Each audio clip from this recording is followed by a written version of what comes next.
ज़रार साफ-साफ कह देता है यहाँ से कि देखो तुम में कुछ करने की ज़रूरत नहीं है। तुमने इस रिश्ते को बचाने के लिए काफ़ी ज़्यादा ऑलरेडी मेहनत कर ली है।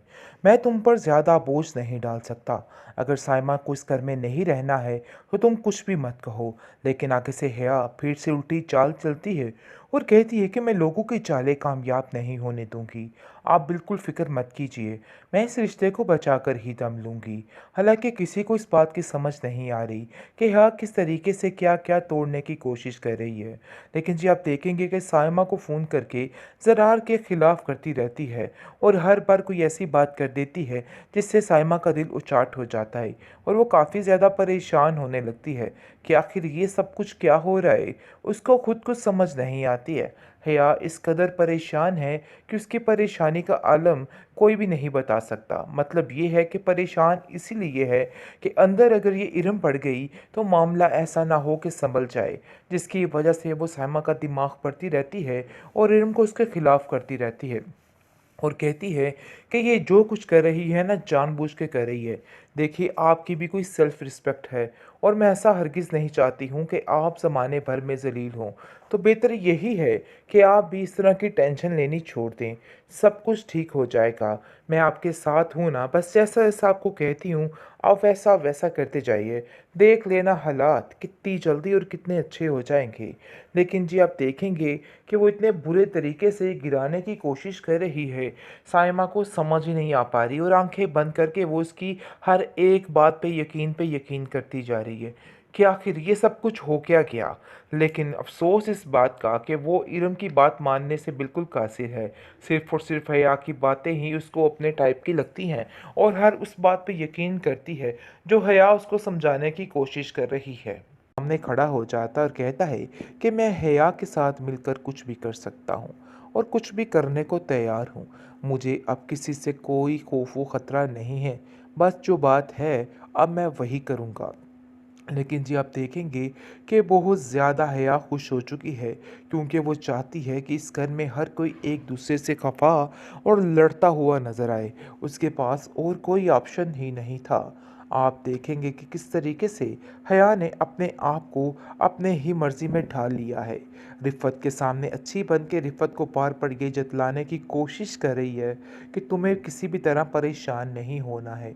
मुझे तो समझ नहीं आ रही कि घर के हालात इस कदर कठिन कैसे हो गए हैं, क्योंकि ये काम मुबारक मस्तूर के जाने से ही होना था। बार बार ज़रार के पास आकर उससे कहती है कि आपको हिम्मत हारने की कोई ज़रूरत नहीं। आप जो कुछ कर रहे हैं बिल्कुल ठीक कर रहे हैं और बिल्कुल पूरे हक पे हैं। इसलिए इन बातों को बिला वजह दिल पे मत लें, क्योंकि मैं जानती हूँ कि आप गलत कर ही नहीं सकते। ये सारे मामलात गलत जो कर रहा है वो सिर्फ़ और सिर्फ साइमा भाभी हैं और साइमा भाभी को ये बात समझ आनी चाहिए। लेकिन मैं उनको काफ़ी ज़्यादा समझाने की कोशिश कर रही हूँ, लेकिन वो एक ही बात पे अटकी हुई हैं कि वो इस घर में दोबारा कभी नहीं आएँगी और रिश्ता ख़त्म कर देंगी। लेकिन जी आप देखेंगे कि जैसे ही मुबारक मस्तूर आएगी कि देख के हैरान हो जाएगी और कहेगी कि आखिर इस घर के मामलात कैसे बदल गए। हर चीज़ तहस-नहस हो गई, हर चीज़ ख़त्म हो गई। उसको खुद कुछ समझ नहीं आ रही कि ये सब कुछ क्या हो रहा है। भाई-भाई एक दूसरे के जान के दुश्मन बन बैठे हैं और हर चीज़ ऐसे जैसे तहस-नहस होती हुई नज़र आ रही है, क्योंकि वो जान चुकी है कि अब मामला संगीन पे संगीन ही होगा और कुछ भी ठीक होने की ज़हमत नहीं है। सब कुछ करने वाली ये मैडम हया है और वही सबको बर्बाद और कंगाल करके रहेगी, सिर्फ़ और सिर्फ़ अपना नाम बाकी रखने के लिए, और इसके अलावा वो कुछ भी नहीं करना चाहती। हया ने आहिस्ता-आहिस्ता सबकी ज़िंदगी खाक में मिला डाली। हर एक को बारी-बारी इस तरीके से नोच रही है कि अगले को खबर भी नहीं हो रही कि आखिर मामला क्या जा रहा है, और सीधा-सीधा सब इस पर यकीन किए जा रहे हैं। सबको ऐसा लग रहा है कि जैसे बहुत ही ज़्यादा अच्छी लड़की है और इस पे यकीन करना ही अव्वलीन फ़र्ज़ है सबका। लेकिन जी आप देखेंगे कि इरम को इसकी सारी हकीकत पता चल जाती है और इफ़्फ़त से बात करने की कोशिश करती है और साइमा को भी समझाने की कोशिश करती है कि मुझे जो मामलात नज़र आ रहे हैं ना वो बिल्कुल भी ठीक नहीं हैं। अगर आपको ऐसा लग रहा है तो आपको अपने ज़हन से ये सारी बातें निकालनी होंगी, क्योंकि मुझे लगता है कि ये लड़की कुछ भी करने को तैयार हो सकती है और आप दोनों में फूट पड़वाने, बल्कि आप सब में फूट डलवाने में इसी का ही हाथ है। क्योंकि इसने रूहान को इस तरीके से पागल कर दिया है कि उसको किसी बात की कोई समझ नहीं आ रही।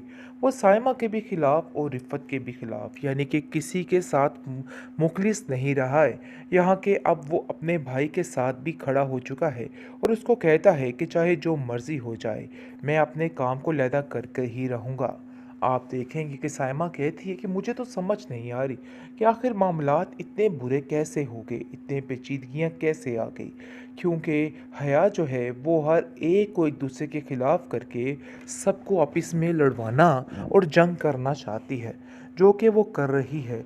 लेकिन जी आप देखेंगे कि काफ़ी ज़्यादा परेशान हो चुकी है सायमा, क्योंकि वो अभी भी किसी तरह से इस रिश्ते को बचाना चाहती थी, लेकिन इसकी चालाकियों की वजह से हर चीज़ टूटती हुई नज़र आ रही है और ऐसा लग रहा है कि वाकई हर चीज़ ख़त्म हो जाएगी। बहुत परेशान हो चुके हैं अब सब, क्योंकि किसी को कुछ समझ नहीं आ रही कि मामलात कहाँ को जा रहे हैं और किधर को नहीं जा रहे। क्योंकि जैसे ही रूहान सब घर वालों के सामने खड़ा हो जाता है और कहता है कि मैं हया के साथ मिलकर कुछ भी कर सकता हूँ और कुछ भी करने को तैयार हूँ, मुझे अब किसी से कोई खौफ व ख़तरा नहीं है, बस जो बात है अब मैं वही करूँगा। लेकिन जी आप देखेंगे कि बहुत ज़्यादा हया खुश हो चुकी है, क्योंकि वो चाहती है कि इस घर में हर कोई एक दूसरे से खफा और लड़ता हुआ नज़र आए। उसके पास और कोई ऑप्शन ही नहीं था। आप देखेंगे कि किस तरीके से हया ने अपने आप को अपने ही मर्ज़ी में ढाल लिया है। रिफ़त के सामने अच्छी बन के रिफ़त को पार पर ये जतलाने की कोशिश कर रही है कि तुम्हें किसी भी तरह परेशान नहीं होना है।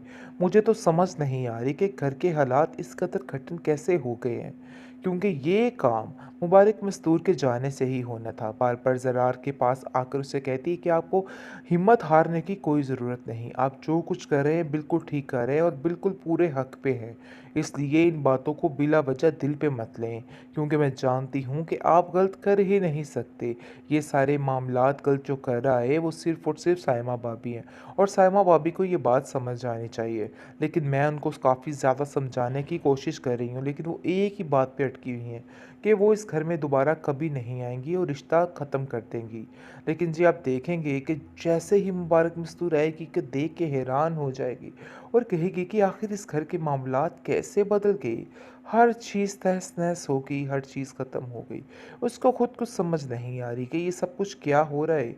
भाई-भाई एक दूसरे के जान के दुश्मन बन बैठे हैं और हर चीज़ ऐसे जैसे तहस-नहस होती हुई नज़र आ रही है, क्योंकि वो जान चुकी है कि अब मामला संगीन पे संगीन ही होगा और कुछ भी ठीक होने की ज़हमत नहीं है। सब कुछ करने वाली ये मैडम हया है और वही सबको बर्बाद और कंगाल करके रहेगी, सिर्फ़ और सिर्फ़ अपना नाम बाकी रखने के लिए, और इसके अलावा वो कुछ भी नहीं करना चाहती।